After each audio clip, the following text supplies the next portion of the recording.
Hace unos días, la Asamblea Legislativa del Distrito Federal aprobó un presupuesto histórico que pasó de 152,000 a 156,000 millones de pesos, en los que se incluyen 2,000 millones del aumento a la tarifa del metro, que sin embargo no irán a las arcas del gobierno del DF, sino que estarán preetiquetados para inversiones y mantenimiento de ese sistema de transporte colectivo.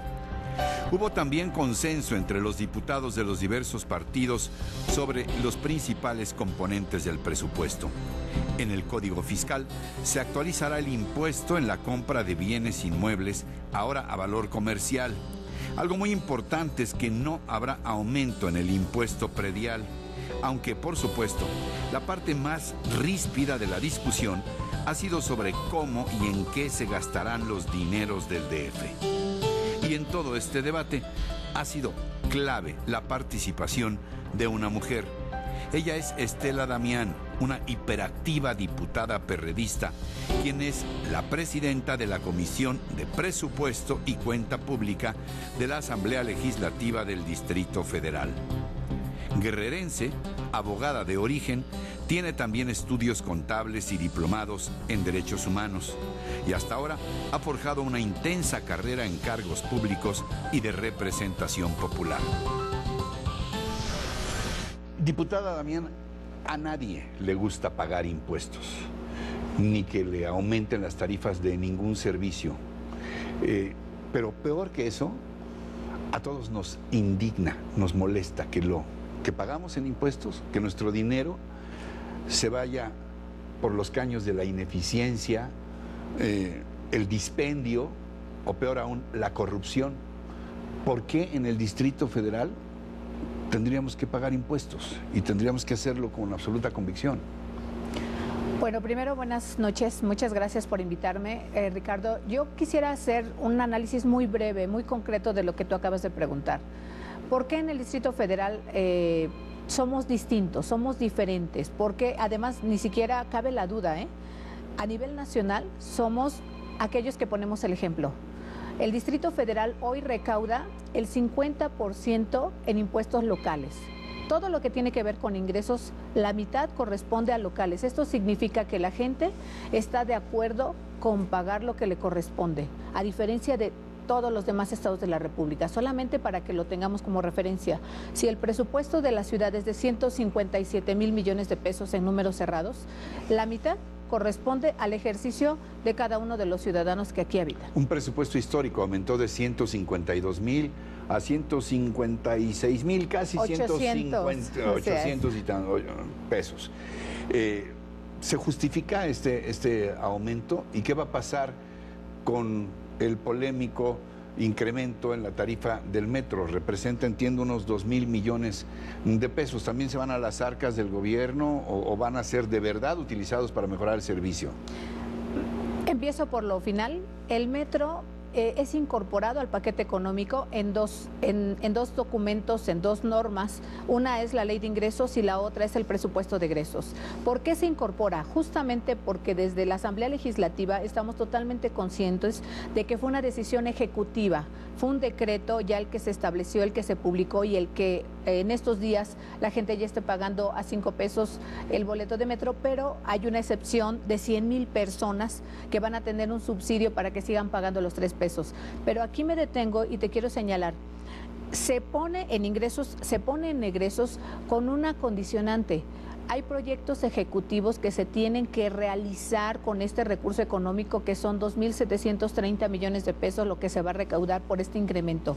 Estos proyectos ejecutivos deben de estar total y absolutamente a la mano para que todos los usuarios que están en el metro, yo soy usuario del metro también, pero para que cada uno de nosotros podamos saber. ¿Te subes al metro? De veras me subo al metro. ¿Sí? ¿De veras? Claro, ¿No es pose? No es pose. ¿No es pose de izquierda? Y no me tomo fotos cuando me subo al metro. Izquierda, sí nos subimos al metro. No. Nos subimos al metro porque hoy por hoy es una de las maneras más fáciles de moverte en la ciudad, porque es un instrumento de movilidad y de servicio eficiente. A ver, ¿cuál es el espíritu que anima en general al paquete económico 2014 para el Distrito Federal. Ya enumerábamos en el texto introductorio algunos de los puntos sustanciales. No se incrementa el predial, hay un nuevo criterio para las operaciones de compraventa de bienes inmuebles, en fin. Pero ¿cuáles dirías tú que son los puntos más importantes y de qué manera nos van a beneficiar a quienes vivimos aquí? Me detengo en tres cosas. La primera es el asunto que tiene que ver con el concepto de capitalidad, un concepto totalmente nuevo que nunca es inédito, que para nosotros representa mucho porque es darnos una característica a nivel nacional que no teníamos. Además se consiguieron, ¿qué? 3,000 millones de pesos para el Fondo de Capitalidad adicionales. De parte del gobierno federal en un reconocimiento de los servicios que se llevan bien Peña federal. Nieto y Miguel Ángel Mancera, ¿no? Hay que reconocer que hay una buena relación de comunicación, que al final de cuentas lo que buscamos es que esto retribuya en un mejor servicio al ciudadano, porque puedes encarecer, puedes lastimar o puedes tener una relación diferente con el Ejecutivo Federal y el Ejecutivo local, pero si esto no te viene bien para que tengas mejores condiciones, creo que no ahora, sin embargo, parece que aunque la relación no se haya distanciado, sí se enfrió un poco, porque da la impresión de que cuando el PRD se levanta de la mesa de la reforma económica y se levanta, rompe el pacto por México, nos la hubieran cobrado con el enfriamiento del entusiasmo que había por la reforma política en el Distrito Federal. ¿Nos vamos a resignar a que de veras no se discuta nunca? ¿Vamos a seguir siendo ciudadanos de segunda los habitantes del DF? Yo creo que nunca tenemos que resignarnos. Me parece que hoy por hoy está puesta en la mesa la coyuntura, la oportunidad política de que un presidente de la República, de que fracciones parlamentarias en los legislativos, tanto en la Cámara como de Diputados como en la de Senadores, volteen a ver al Distrito Federal y a los que aquí habitamos con una naturaleza jurídica diferente, con una naturaleza política diferente. No tenemos por qué ser distintos al resto del país. Me parece que el hecho de que no se haya votado en este periodo de sesiones no tiene por qué agotar la posibilidad de que esto suceda en el siguiente periodo que inicia en febrero. A mí, tú lo acabas de señalar, es una oportunidad no solamente para los partidos políticos, no solamente para la izquierda. Me parece que es una oportunidad para que demostremos que todos somos iguales y que podemos tener las mismas condiciones y características. Y aquí me voy a detener en algo económicamente importante que no terminé. ¿Qué es lo que también se logra en este paquete económico? Se logra el reconocimiento para que se otorgue un fondo de infraestructura social a las 16 jefaturas delegacionales. ¿Y sabes por qué no nos lo daban? Porque no eran municipios. ¿Los 600 millones? 680 millones de pesos. Bueno, para que veas que más o menos, 80 millones más o menos. Sí, a ver. ¿Por qué es importante este tema? Porque ya hay un reconocimiento expreso de que las delegaciones políticas también tienen otro tipo de servicios, pero están muy cerca de ser consideradas municipios y no debían tener un maltrato económico por esta consideración que existía en la Ley de Coordinación Fiscal. Entonces, ¿nos fue para bien el que se haya pospuesto un poquito lo de la reforma política para el Distrito Federal? ¿Cómo precisar esto? ¿Van a seguir siendo jefaturas delegacionales o ya municipios, las 16 hay solamente una modificación menor que señala que municipios y delegaciones en el Distrito Federal. O sea, el asunto no cambia sustancialmente nuestra naturaleza y condición. No, al contrario, yo estaría celebrando en estos momentos y brindando contigo si se hubiera dado el debate sobre la reforma política para el Distrito Federal. No se dio, espero que se dé, que esta no sea una... Sí. Que esto no sea un capítulo cerrado, sino más bien que tengamos posibilidades de andar. Ahora, el problema es que ya se están metiendo demasiado con nosotros, ¿no? No solamente tenemos las restricciones que ya sabemos y que por eso queremos aspirar a un estatus igual que a los habitantes del resto del país, ya nos mandaron una ley de marchas. Los señores del PAN desde la Cámara de Diputados Federal ya nos mandaron una ley de marchas, como diciendo, si ustedes no hacen la tarea, nosotros sí. ¿Qué pasa?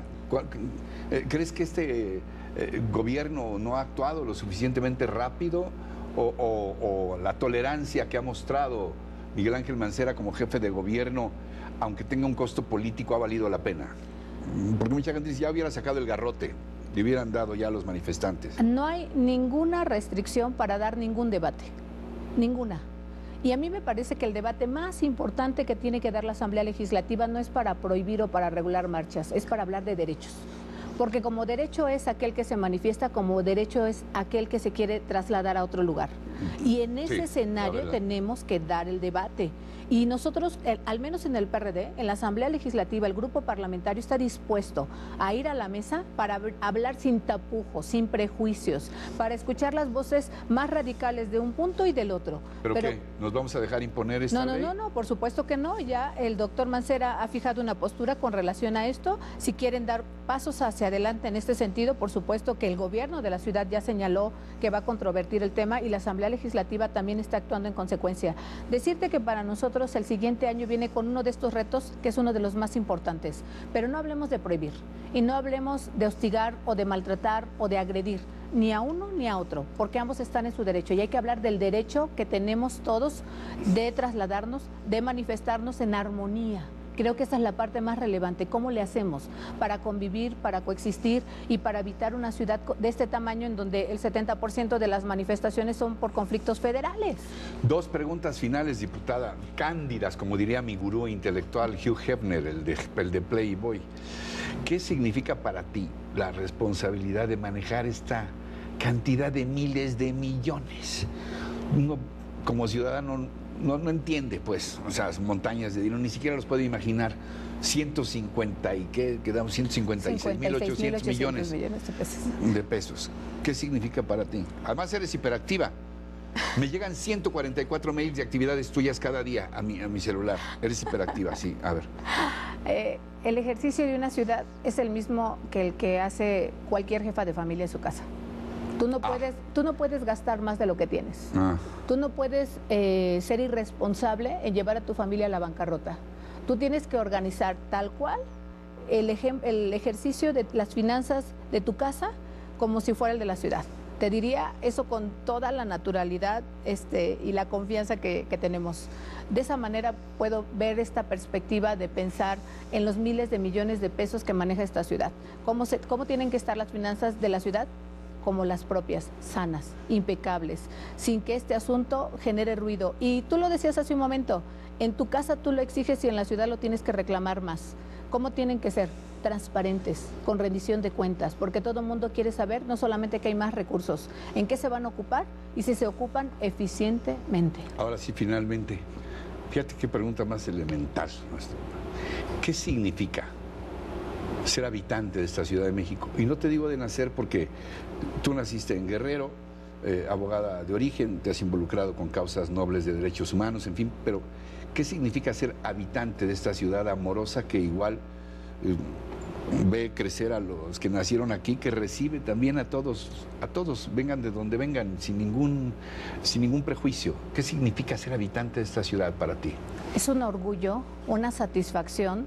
Tú no tienes idea del cariño entrañable que se tiene por esta ciudad, a todos y cada uno de las personas con las que comparto, con las que transmito, con las que estrecho lazos de comunicación y con los que hago equipo cada día. Incluso con aquellos que en algún momento determinado tenemos diferencias ideológicas. Me parece que esta ciudad es la más tolerante, es la más rica en posibilidades humanas, en oportunidades humanas y sobre todo, tú lo dijiste muy bien, es la ciudad más amorosa de este país.